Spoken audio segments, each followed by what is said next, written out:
எண் 4 பிரியதர்ஷினி ஆர்.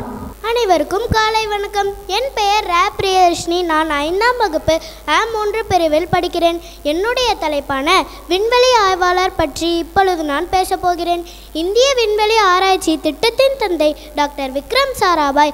அவர் ஆகஸ்ட் 12, 1919 இந்தியாவின் அகமதாபாத்தில் பிறந்தார்.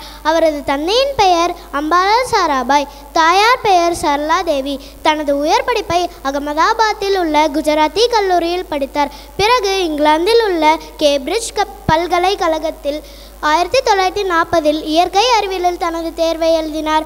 1945 வெப்பமண்டல அட்சரேகைகளில் ஒரு ஆய்வறிக்கையை சமர்ப்பித்து முனைவர் பட்டத்தை பெற்றார். டாக்டர் விக்ரம் சாராபாய் இந்திய விண்வெளி ஆராய்ச்சி திட்டத்தின் தந்தையாக கருதப்படுகிறார்.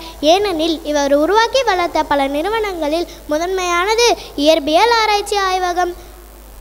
1962 இந்திய விண்வெளி ஆராய்ச்சி, அதாவது இஸ்ரோ என்று மறுபெயரிடப்பட்டது.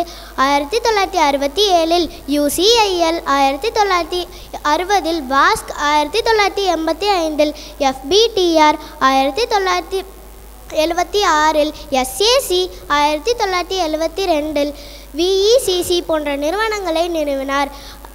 இந்திய செயற்கைக்கோளை உருவாக்கி ஏவுவதற்கு ஒரு திட்டத்தை அவர் தொடங்கினார். ஆனால் இத்திட்டத்தை முடிப்பதற்கு 4 ஆண்டுகளுக்கு முன்பு 1966 பத்மபூஷன் மற்றும் 1972 பத்ம விபூஷன் விருது வழங்கி கௌரவிக்கப்பட்டார். 1971 டிசம்பர் 30 அன்று மாரடைப்பில் காலமானார். நன்றி, வணக்கம்.